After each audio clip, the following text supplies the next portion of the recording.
guest is one of Canada's top celebrity chefs. He's the man behind one of Montreal's most famous restaurants of the last 18 years, Garde Manger. So we feel very lucky to having him feed us today. Yes, here to share recipes from his latest cookbook, Chuck's Home Cooking, family favorite recipes from my kitchen to yours. Please welcome back to the show, Chuck Hughes. Thank you. Yes. We love when you visit. It's wonderful. This book is all about sort of your family recipes. So I want to start off by knowing how your cooking for your family differs from cooking for your restaurants. When you cook at home, you cook for free. and nobody wants that. But no, you know, it's actually very different, you know, in the sense that, especially now with the way the restaurant world is, you know, there's so much competition, there's so much going on. You really want to, I guess, add value and make stuff that, you know, people aren't necessarily going to make at home. And like most of our sauces, the bases take like 36 hours. You know, there's a lot of involvement. And so cooking at home is kind of a little bit more relaxing, I find. Like, you know, playlist, relax, and try and enjoy a little bit more as opposed to like the hustle and bustle of service that starts at 5:30. You've always got this, you know, well, my kids will complain, but you know, if I'm 5 minutes late, I mean, it's not the end of the world. In a restaurant, you know, that 5 minutes could be a world of a difference. So, so I think it's a little bit more loose, more fun, and you know, a little bit less stressful. Yes. I love that. Well, and you also have to appeal to a large crowd. So I feel like you've chosen crowd pleasers here. Yeah. And starting with this savory breakfast bread pudding. Tell us about this while we dig in.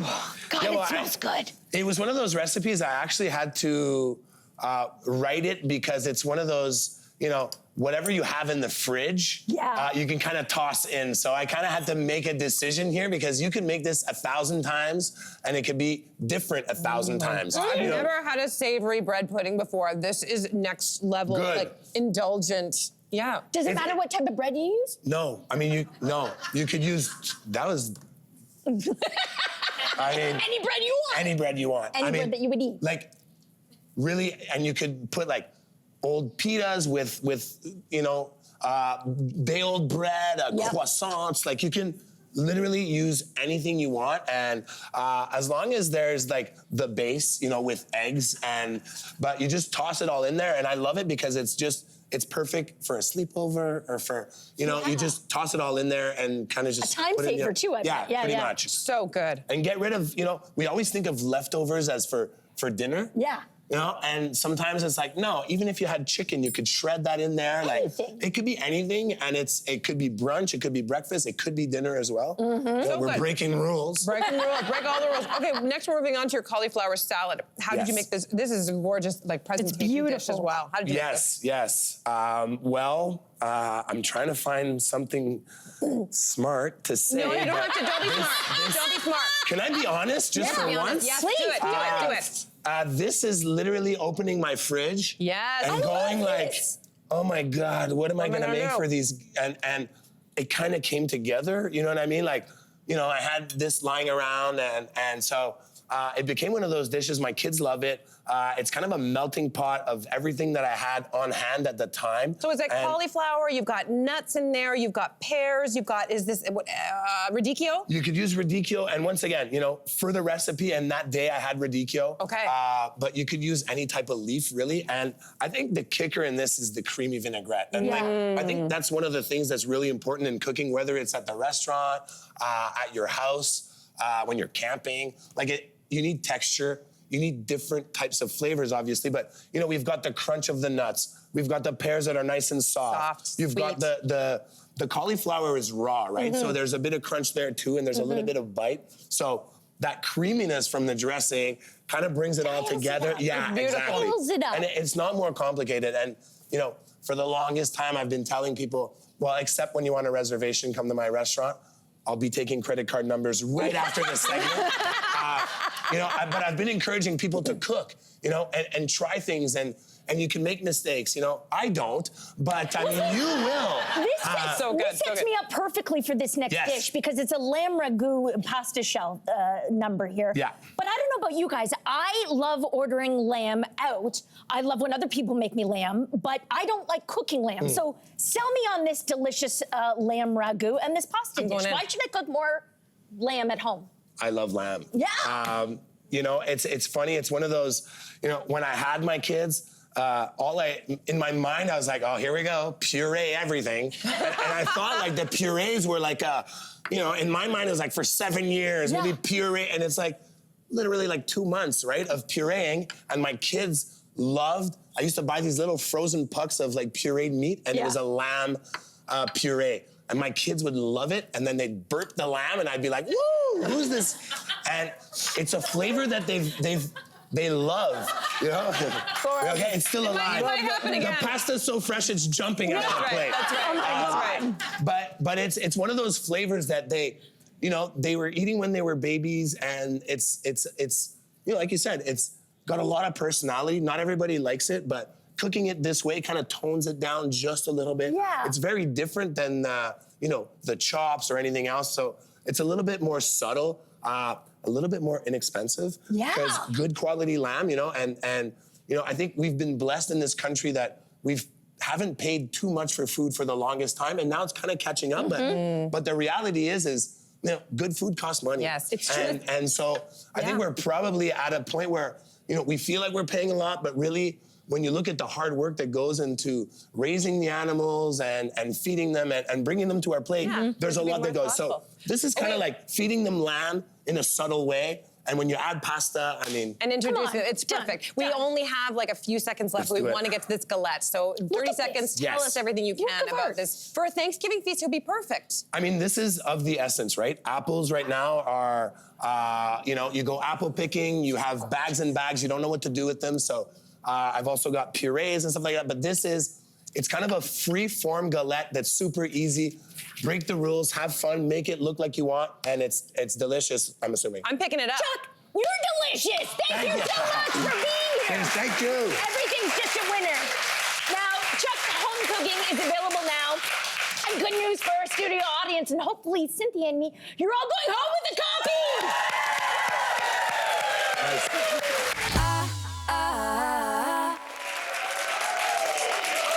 Welcome back, everybody. Some people in this world make cooking seem effortless and fun. Our next guest is one of them. She's a multiple Canadian Screen Award-winning host, best-selling cookbook author, and of course, a dear friend of this show. Yes, we love her. We're thrilled she's here today with dishes from her latest cookbook in Mary's Kitchen. It's the one and only Mary Berg, everybody.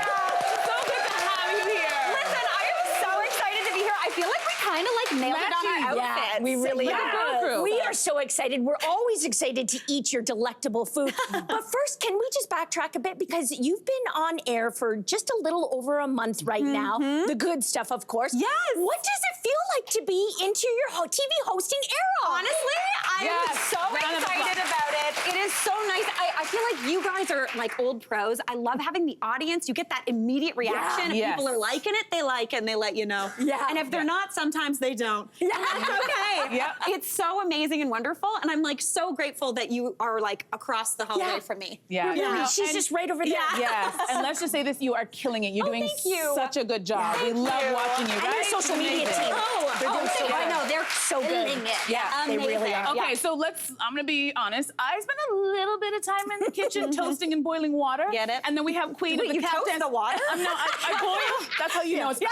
I toast the water. And then we have the Queen of the Caftans in the kitchen, so she had a lot more experience. But you say your cookbook is for any and everybody. Yes. So this cookbook in Mary's Kitchen is my newest one. It's out today, which is so exciting. And it is literally written for people with no skill or a lot of skill in the kitchen, which is good. hard. I want to make it like interesting enough for people who love being in the kitchen, but easy enough that if you're like an Andrea or like my lovely you're mother toasting Myra, water. you're toasted water. Yes. Yeah. Yeah, that you can get this done and it'll be beautiful. Oh my gosh. Well, let's get to the food. And I'm so excited about this first dish, which is an apple cinnamon biscuit bun. They look so good and so impressive, but I love that the dough doesn't need to rise. That always always scares me. Oh. So tell me about how this comes together. Can we eat while you talk? Yeah, yeah. eat while I talk. Do you guys do it? This is made out of necessity. Because, my right? gosh. Not too shabby. I crave cinnamon buns. That's always the thing that I'm like, I need a cinnamon bun in the next hour or I'm gonna die. And this was like my own hack. I basically, as opposed to doing a yeasted kneaded dough, I do a biscuit dough. So it's super simple to throw together. It's got baking powder, a bit of baking soda in there. Then you fill that with a little bit of apple, some nice cinnamon, and some pecans. And then I've got a cinnamon cream cheese frosting on top. Yeah, the frosting is really. I know. The whole like, thing is it's so delicious, essential. Mary. Totally. It's a winner. Thank you. This will shut down any party. All right, so next we're moving on to the eggplant parmesan, which I've never made before. Oh, girl, it is excellent. Is it? It is the OG. Fun fact, chicken parm, American Italian invention. Yeah. Eggplant parm, full Italian. Full Italian. Yes, though Did not know I'm going that. a little like less, it's good because I got a couple hacks. Oh, I love a hack. Yes, so the first thing, I've got an eggplant here and I'm just gonna slice it about, like a centimeter-ish, half an inch-ish thick. Okay. And then all I wanna do, now, Jess, I know you're like, are you a salter or not a salter? I skip that step. I do too. You do too? Do you? Because Yes. Okay. it keeps me from making it. You're supposed to salt the eggplant in the colander. Listen, Really? the salting thing was from way back when eggplant was really bitter. Oh. But growers have bred that out, so it's not bitter anymore. If you find one that hasn't just an absolute ton of seeds, maybe give it a salt, but you don't need to. I did not know Don't worry. that. I know. Not salt in There your you eggplant, go. ladies and gentlemen. You don't need to. Now, my main tip here. Okay. For maximum crunch. Yes, we want maximum crunch, Yeah, of yeah, course. yeah. Maximum crunch is what I call food gloop. Break that down, Mary. What is food glue? So food gloop is essentially like a classic egg wash, but as opposed to just doing egg or egg and milk, Yeah. I replace the milk with a little bit of mayonnaise. Because mayonnaise is gloopy, and mayonnaise is essentially just egg and oil mixed together. Yeah. So it's already got a ton of flavor, it's got that egg in there, but what it does is it sticks onto that eggplant so beautifully without having to do the flour dust or anything. So I usually do 1 egg to 2-ish tablespoons of mayonnaise. Gotcha. Then all that egg gloop is on there, and then you I pop see the that. gloop. You see the gloop. You pop that into essentially just a mixture of panko breadcrumbs and Parmesan cheese. Yeah. And this is where I might lose people. You can use real Parmesan Reggiano, Or you can use shaky cheese. Listen, I love The shaky audience, cheese. did you hear that? There is low? no Oh. shame. They are not There's into no it. shame. That's okay. But that's the thing. In cooking, you can do whatever works for Yeah. you. There's a little garlic powder in here too, some Italian seasoning. Just do that to all that eggplant. That was as easy as anything. Give that a little bit of a fry, and then you end up with these Oh little my babies. gosh, that looks delicious. so So good. Delicious. Great Now, job. to put this together, Yeah. I usually just do you want to scoop some sauce in there for me? Of course. I'm putting you- Andrea to work. I'm your sous chef. Whatever Yes. you need. So how much am I putting? Just dump a good amount in there. Do you want me to do the whole No, bowl? not the whole bowl, about half the bowl. Okay, half the bowl. There you go. Okay. Spread that on out. Okay. And then to arrange this baby, all you do is get, this is beautiful. You right? I know how to That's good spread stuff. I spreading, can boil yeah. the spread and toast, Mary. That's good. Okay, put it down. All right, Oh my so God, pop that I'm in, making a this. little sauce on top. Oh, we do sauce on top. Sauce on top too, and then you put a little bit of fresh mozzarella. Oh. You lay that out, pop that in the oven, and then you end up with this little number, which is a total smoke show. That looks incredible. I'm so brilliant. making that. It's so good, and you can get it done up to this point like a day in advance, and you're good to go. Pop it in the oven. I love this one, but the next one I'm a little worried about because it's a mashup of two things. I know it's good because you made it, but we're talking about chicken noodle roast chicken. Yes. Break that down for me, Yeah, please. break this down. I don't know if when I was a kid, when I wasn't feeling 100% or was feeling a little sad or whatever, Yeah. my mom would make the chicken noodle soup that came in the little packet, and it was like neon highlighter. Oh, yeah, yellow. yeah, yeah. You know what I mean? We all know that one. yeah. 100%, and that still to this day is like what I reach for when I'm needing comfort. So this is a bit of a mashup between that soup and a roast chicken. Okay. Super good. It's got orzo. I do a little bit of turmeric and some chicken bouillon in butter onto that chicken. Gotcha. You sear that off, cook up some veg a little, put in some orzo, pop that all in an oven, 1-pan dish, chicken noodle roast chicken, starch, chicken, veg, you're done. I will never Loves question it. you again, No, Mary. loves it. Yes. Never. Okay, quickly for the last dish. Yes. I don't know about you guys, but when you have those leftover herbs and, they go to mush. They turn into the goo. You got something we're going to turn them into something not gooey, but Yes. something delicious. Yes, so this is a super good couscous salad. You make a really quick and easy dressing that's like dill, parsley. It's so fresh It's tasting. super fresh. There's yogurt So in good. there, garlic, a little bit of goat cheese or feta, whatever you like. And then my trick is to use those herbs like they're lettuce. Chop them up, Yeah. chop them in, use them and eat them up. Smart idea. Oh my delicious. gosh, Brilliant. I love this. Mary, you're the best. You're the best. Thank you so much for being here.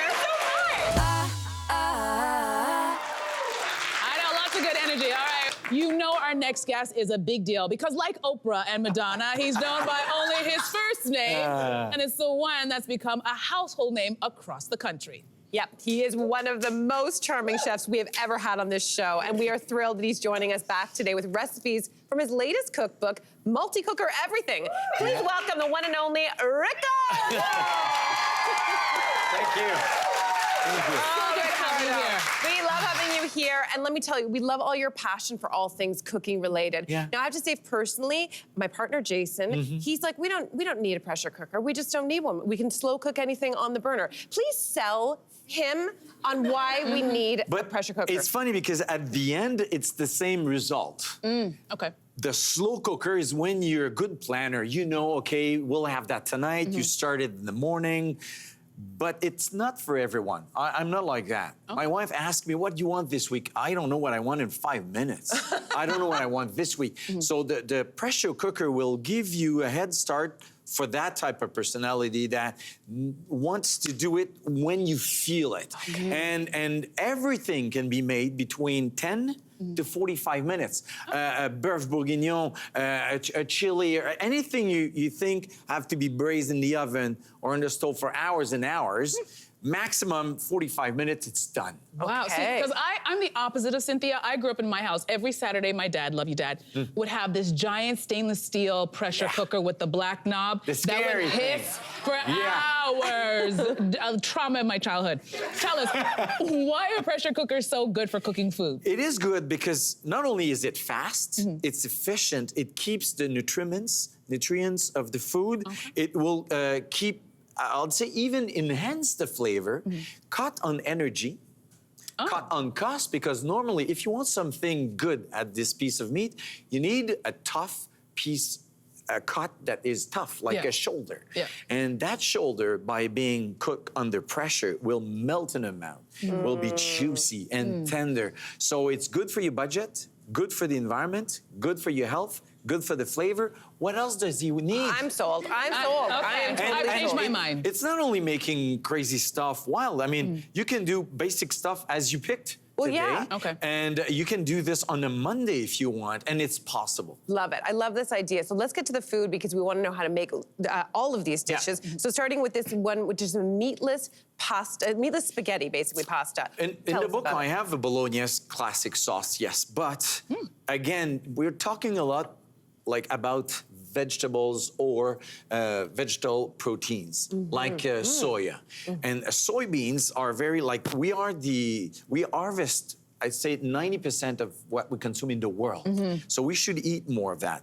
PTV is a protein made out of soy, and it's the same texture as ground meat. And whatever you mix with it, it's not like tofu. It's the same plant, Really? but will give you a texture. So you can start to ask this in your grocery stores across the country, and you can cut meat by half. Adding this, you'll have more proteins. It's going to be idea. healthy, cut on cost. money. Again, It's save delicious. money. Yeah. And it's a great sauce. Actually, even if you have, and there's always someone in the family, I don't want that. You just sneak it in. Well, you sneak it in, and you could do, say, you're doing tacos with this. You can do a lot of things where it needs ground meat, and it works well. So I wanted you to taste it. Beautiful. Do you like it? It's so great. So If you wouldn't know that it's not me, do you? You would know. Would have You no wouldn't know. idea. No. Not at all. Yeah. Now, here's my question for you. Do you have to saute everything in a previous, like a separate pan, or can you do it right in the multi-cooker? It's a good question. I mean, it's not a miracle, that machine. That will save you time on cooking. So you'll have to do what you would do normally. Yes, saute, grill, caramelize, do this. But at the end, you throw everything in a pot, close the lid, pressure on, and it will go, like I said, from 5 minutes to 45, roughly. Okay, but you say cooking meat in Yeah. a pressure cooker is the best idea. Why? Because it's fast. Okay. It's really fast. I mean, you can actually make a pork shoulder. I have another recipe. It's a pasta. Yeah. It's pulled pork pasta with gnocchi and, well, Why is it when you describe food, it sounds just such more delicious than regular? Is it just me? It's the Ricardo effect. I'm listening.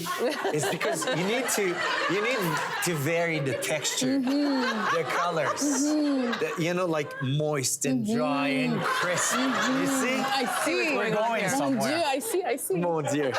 Oh my God. Now I can't look at her anymore. All right, sorry. let's get back on track. We're professionals here. Ricardo, you brought some chicken burrito bowls to try. How did this all come together? Well, bowls are very popular. We see stores, that are selling only bowls. Why not making it at home? This is fantastic. Yes, you're going to stir your onions and the chicken thigh, which are quite often on special or family package. And then you will add all the rest of the ingredients, including sprinkling the rice on top. Close the lid. 20 minutes after. That was good. Open it, mix it, and add the toppings you want. Cheddar cheese, lettuce, tomato, avocado, and you will have a bowl that everyone can serve. I just put the bowl in the middle of the table. Everyone can serve themselves. Love that idea. And I love when all of these can become lunches for tomorrow, for work or for school. It's nice, or even like sometimes freeze them. You know, you can freeze this chili. You make the chili, freeze it, and then you have a couple of portions that the day you don't know what to eat at the job or at school, it's done. Okay, good stuff. It's perfect. Speaking of chili, let's talk about, it's the colder weather season. We want to warm ourselves up. You've got a recipe for a classic beef chili. I'm always like anxious to go back to fall for this because in the middle of summer, nobody wants this. No, it's too heavy. The thing is beans. Okay, again, all the legumes, Canada is the biggest producer in the world. Okay? Yes, I know that. Chickpea, 95% of the worldwide production. We don't eat enough of them. It's a great source of protein, very healthy, but quite often we use cans where we can buy for way cheaper, no salt, nothing added. The type of beans you want, the only thing you have to think about is I'll soak them overnight or the morning before I go to work. But then a chili like this, you'll have the classic one in half an hour instead of hours and hours. And this one, instead of beef broth, I put a cup of espresso or coffee. What? Dark coffee. You won't really taste the coffee, but it adds some depth. You like, when it's, I'm trying to taste the coffee. I do taste the depth, but I would never know that was espresso. That's really good. You want layers of flavors. A good recipe doesn't have to be complicated, but there's layers. Sometimes layers, of textures, of flavors, but if you can combine all of this, a standard Omi recipe like this becomes whoa, I like that. Oh my goodness, Ricardo, we love having you. Come back, will you, please? I will. I will.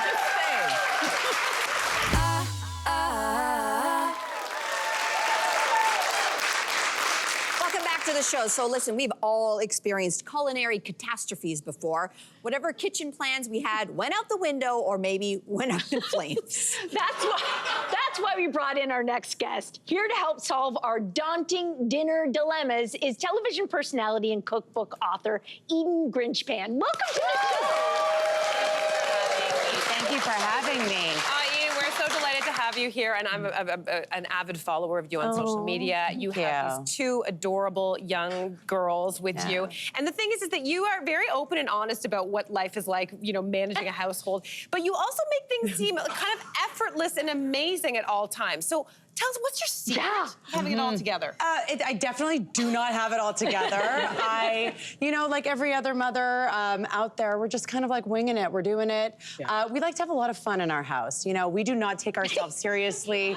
Everything about being a mother is, you're day by day. You're just kind of like one foot in front of the next. And it's great. It's fun. We like getting messy and it's a party. Winging it and having fun. I love those two things go together. All right, so you're part of the Hot Docs Podcast Festival, participating in a special live event for Bon Appetit's Dinner SOS podcast. Tell us, what is it all about? We are just going to be answering all of your questions. I'm a cook, but sometimes things happen in the kitchen and you just gotta have to figure out all the little tips and tricks and that's what we're talking about, It's okay to make a mess, and we're gonna show you how to clean it up and make it easy. That's good. We're making it effortless. Okay, well, why don't we just start right now, because you are going to give us solutions to all of our own kitchen dilemmas. So let's start with this first scenario that's happening in my house. It seems very, very typical as well. I've got a 9-year-old daughter. She has a busier social calendar than I do. And after school, it's swimming, it's art club, it's chess club, and it's just running around. So I've got 15 to maybe 20 minutes to whip up a dinner for her what am I making? Yeah, so I actually reach for these quesadillas all the time. They are so easy. They're great to use old vegetables that are, sitting around in your fridge that you're like, what do I do with this? You put it in a quesadilla with cheese. You kind of just, serve it to them with some sour cream, some avocado. You get to play around with it, and it's really healthy. It's really healthy. What do you have in these ones? Like, that's beans and corn.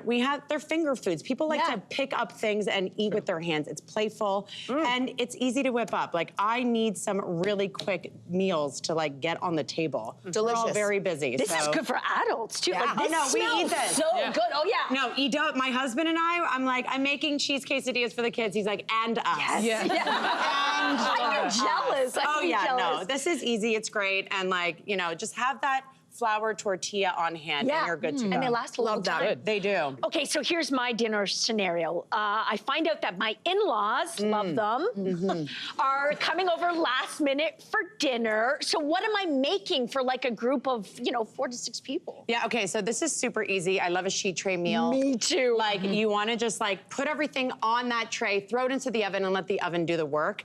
There's so much flavor in this. We have chicken legs, which is, for me, I like the dark meat. It's juicy, it doesn't dry out easily, so you can't really mess it up. I marinate it in lots of spices. I throw it over some potatoes that I mash because I find the more surface area that it can cover, the more flavor and crispiness. And then you top it with a chimichurri. This is magic. Ooh, Okay. love a chimichurri. Like I love. Give us herbs, give us garlic, give us oil. Put it on anything. Put it on anything, and it just elevates. It makes it feel fancy. This is very simple. It's very, basic. We got potatoes, we got chicken, but then we have this beautiful sauce, and you're just like, you're laughing. And you'll be reaching for this chimichurri, I promise, over What's in this chimichurri? There's preserved lemons in there. And lots of herbs. And preserved lemons, it's just this pop of beautiful lemon flavor. Love. Once you start playing with them in the kitchen, there's no going back. I'm playing tonight. You're gonna play gonna with do the that. chimichurri? I am You're playing Nice. with that. Okay. No going back. All right, so I'm next. Okay, so I feel a little triggered because I'm outing myself. I'm not that great in the kitchen. There are other rooms that I'm very good in, but I want to impress. No, I didn't mean like that. There are other, right? Sometimes I want to impress a date with a very quick meal. What can I make for them? Okay, so I feel like it's super important to have a bunch of pasta dishes, pasta sauces in your back pocket that are really easy to whip up and pack a lot of flavor without that much time. It doesn't need that much time to create all this depth. So we have a puttanesca. It sounds fancy. What's super great about this dish is it's all pantry items, so you can just stock up your pantry, make this whenever. We have capers, super briny, salty. We have Kalamata olives. And then we also have some anchovies built in there, which add so much depth. Don't be afraid of them. They are a secret ingredient that you will, once you play around with these as well, you melt them into the oil and it just becomes nutty. It doesn't taste fishy. It tastes earthy and umami, and it brings that body super quick. Because sometimes the sauce is not enough. You need to add something to it to give it a little extra something. And we layered in all of this gold. These are all so good. cheat ingredients here. There's so much flavor, so you don't need that much time on the stove. I gotta ask for my Italian relatives, what's that tomato sauce? What's we're the just sugo? using crushed San Marzano tomatoes. Done. Yeah. That's it. We're just using, but we're infusing it with the anchovies, the garlic. You can put chili in there if you want some spicy heat. We have the capers, the olives, there's a lot of yummy things. So much flavor. So much flavor, exactly. Okay, so let's say you made a dinner for the family and your child decides to be like, nah, I don't want it. like every night. I don't like this. So what's the backup plan? Oh, breakfast for dinner. We are breakfast for dinner.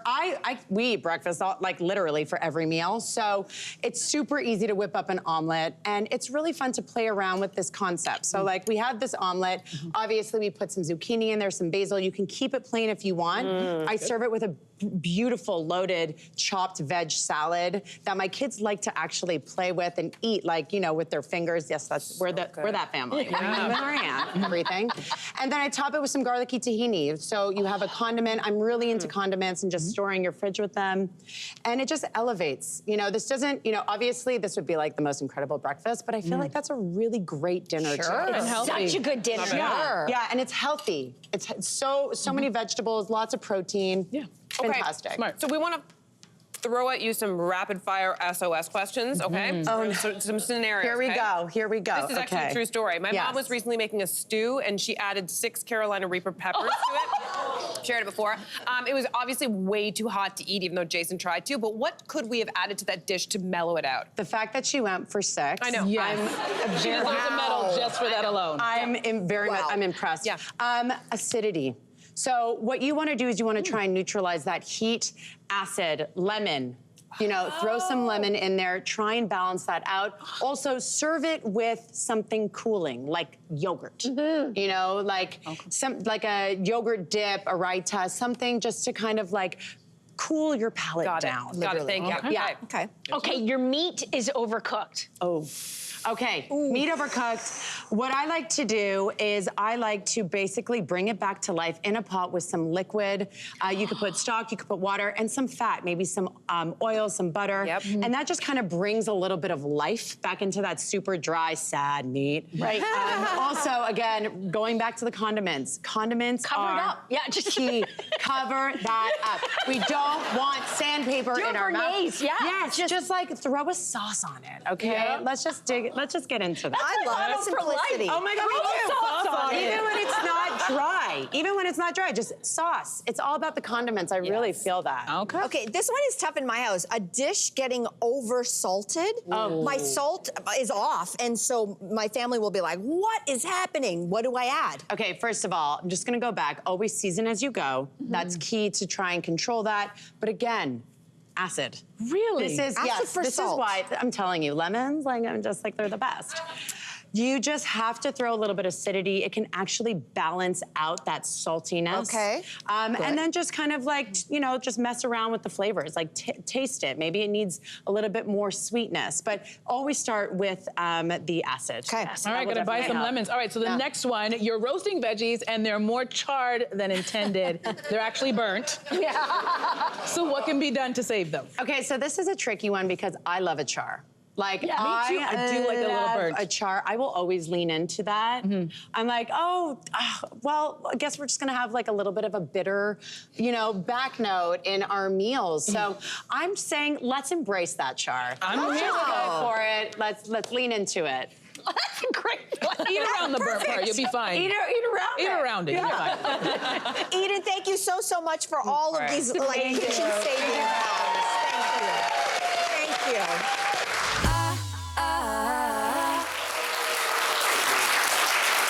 Our next guest is a highly acclaimed chef and restaurateur who knows how to please even the pickiest little eaters. He's here with a spread from his new cookbook, just in time for Father's Day. Please welcome the co-author of Dad in the Kitchen, celebrity chef Corey Vitiello. Celebrity. I like that. Thanks, Okay. everybody. So the cookbook has been described as for dads by dads. So what makes it father-friendly? Let's say For Dads is a bit of a stretch. This is a real family cookbook by dads, yes. It's myself, my partner, Chris Johns, who wrote this together. But it's really about empowering dads to get into the kitchen, but it's about cooking with family, making memories, and just putting the love into the food at home and really just enjoying the process. So, Oh my God, I cannot get over the cuteness. Oh my This God. is. we got Barlow up there. That was Barlow. Barlow's almost 5. Your son who's 5, and that is your son with your partner, who I think a lot of people would know, Martina, but we would maybe know her as Dragonette. Yes.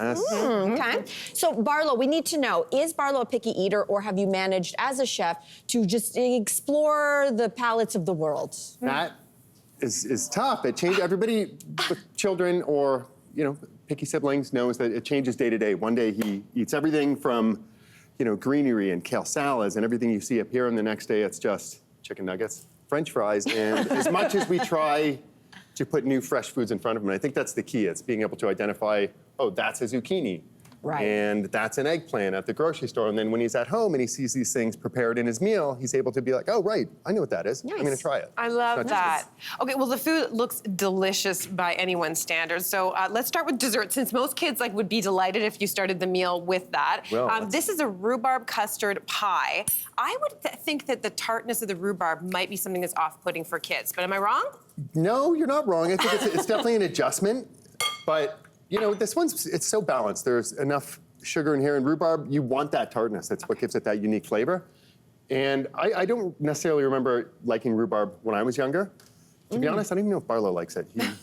What he likes is the pastry and the custard and, maybe he's not even realizing that's rhubarb. Am It's I just some eating too pretty faint soon? things. You might be. No, You might be. there's no rules here. But beyond, No, there's before no- the tasting of it, anyway, it's something you can actually do with the kids, right? And- It's easy to make with kids. So walk us through how it comes Exactly, together. Lainey, that's such an important part of our day is just being able to cook with the kids. So when he was young, we got him into the kitchen when he was, even from 1, picking herbs, grating cheese. Now he has his little knife. Oh, I love Whatever these that. little tasks he can get his hands on, it makes my day so much more enjoyable, just having him beside me.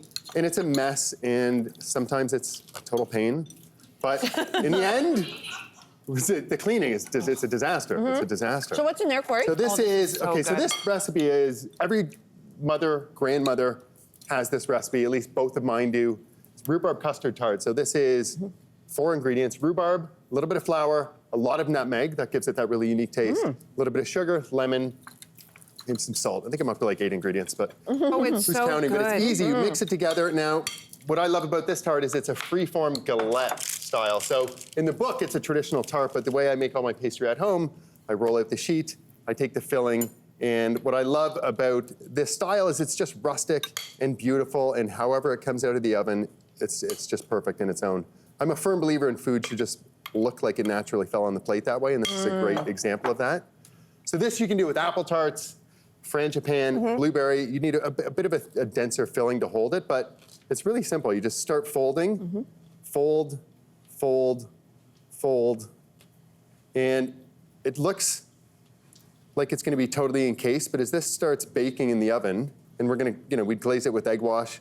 So this is very rustic, and this is the point of it. But when this starts like it baking in the rustic. oven, it's going to spread out And like like this one, and kind of really open up in that pastry. The butter's gonna melt down. It'll really just crown the tart. Oh, it's gorgeous. It makes a great Gorgeous. I presentation. like the look of that. I do Yeah, too. it's Love nice it. and rustic, and it's easy. And it's sweet, just a little bit of that tartness that you need, so beautiful. Okay, we're gonna move on to the We're next gonna food. move You've brought ricotta and zucchini fritters. What are these cacio e pepe So pockets? you know what cacio, you can explain that. The classic Roman Yes. pasta with pecorino cheese and campa peppercorns.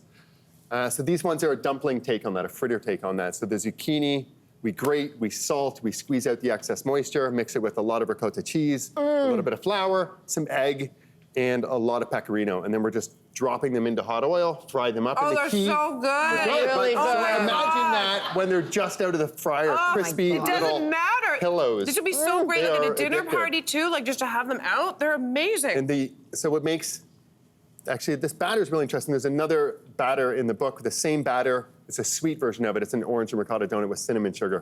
Same batter, switch zucchini for a little more sugar and cinnamon. I only thought you could order this at restaurants. I never imagined you could make it at home, so I'm really excited. But speaking of restaurants, you own a chain of restaurants called Flock, a Flock rotisserie. So we're so excited that you brought us a roast chicken today, since it's your specialty. Why are you so into chicken? I personally think chicken is one of the most quintessential home cooked meals you can make. A beautiful roast chicken. It's so seductive coming into the oven, fully browned, a lot of rizz. I don't even know if I'm using that term. I don't think I'm using that properly.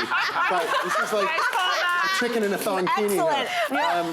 Excellent. I was listening back there. I wasn't doing this. So, fully browned out of the oven. This is something that you can't do in restaurants. It takes love and it takes patience. And, this is what's great about cooking at home is you get to enjoy the process.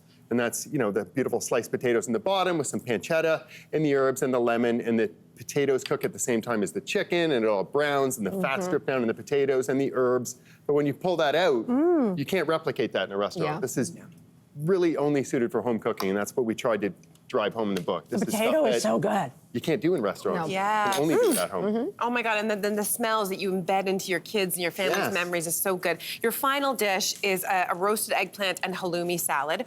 This seems like it's gonna be a hard sell for kids. I don't even know if my son has ever even had eggplant. So how do I, make him love it, fall in love with this? So see, this is what I was talking about, getting your kid accustomed to identifying vegetables in the grocery store, in the market. Pick up a banana pepper, pick up an eggplant. I mean, these are daunting things for anybody. I don't think I enjoyed these things until well into my teens. But what really gives this dish the hook for kids is the fried halloumi cheese. So crispy, molten interior, fried cheese. And this is really indicative of how we eat at home, healthy Mediterranean flavors, kind of very extemporaneous, off-the-cuff cooking. This dish was born out of what we had in our fridge. And what I love about this dish is the green tahini dressing on top. But, you know, this isn't a winner for all kids, let's be honest. It's eggplant, it's peppers, there's a lot of spice in it. Baby steps. Baby step Baby it. steps, Start right? with start with the cheese, work in an eggplant, slide in a chili. Love it. I love it. Stunning. Corey, I wish we had so much time, but this has been phenomenal. Thank you for bringing these amazing dishes to us. Thank you, everybody.